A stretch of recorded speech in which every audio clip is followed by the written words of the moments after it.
Ian, I'm curious because you bring up, you're mixing two issues here which are tied together. You've got social media and Twitter, and then you brought up, the Bolsonaro and then issues with COVID-19 and vaccines. Could the president use the social media platform to continue to polarize the world? And then you get this kind of race where we're going to produce a vaccine for us, but not for them kind of situation. I mean, where do we stand in that situation? Is it the United States versus everyone else? It's certainly the United States versus a lot of folks. I mean, the idea that we would suggest pulling out of the World Health Organization during a freaking pandemic is about one of the stupidest things you might suggest, right? I mean, I have problems with the World Health Organization.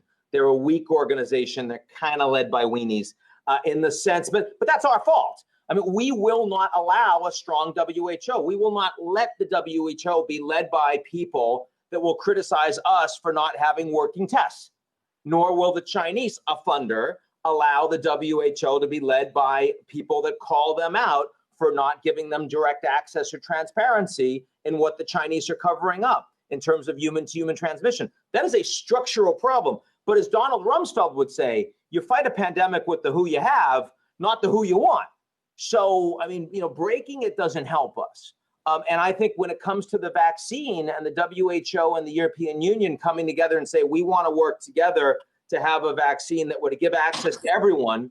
And meanwhile, the Americans, the Chinese, and a lot of other countries working very strongly to ensure that we get vaccines faster, that we have control, we have money, and our guys get them before anyone else. I just saw an American company with the U.S. government support buying a Czech company, I think it was Praha something, that has access. They own the largest industrial vaccine producer in the world.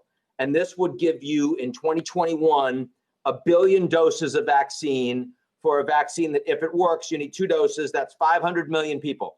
Who's going to get that first? You think China's going to get it? No, we'll get it. And if the Chinese develop their vaccine first in the lash up they have with the Canadians, who's going to get it first? US? No, China. As we're heading towards immense confrontation with the Chinese, you're going to have vaccine nationalism.